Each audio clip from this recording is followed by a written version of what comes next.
जाणून घ्यात रविवार दिनांक 24 मे 2026 चे बाजारभाव.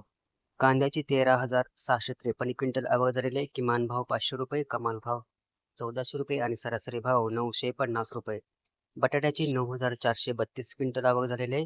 किमान भाव 500 रुपये, कमाल भाव 1500 रुपये आणि सरासरी भाव 1000 रुपये. लसणाची 1380 क्विंटल आवक झालेले. किमान भाव 2000 रुपये, कमाल भाव 22,000 रुपये आणि सरासरी भाव 12,000 रुपये.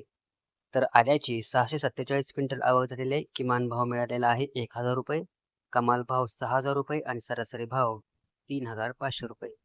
तर हे पुणे कृषी उत्पन्न बाजार समिती पुणे यांचे रविवार दिनांक 24 मे 2026 चे बाजारभाव आहेत. अशाच प्रकारच्या बाजारभावासाठी आपल्या पीक पाणी या चॅनलला सबस्क्राईब करा आणि शेतीविषयक माहिती पाहण्यासाठी चॅनलवरील व्हिडिओज या सेक्शनला भेट जरूर द्या. धन्यवाद.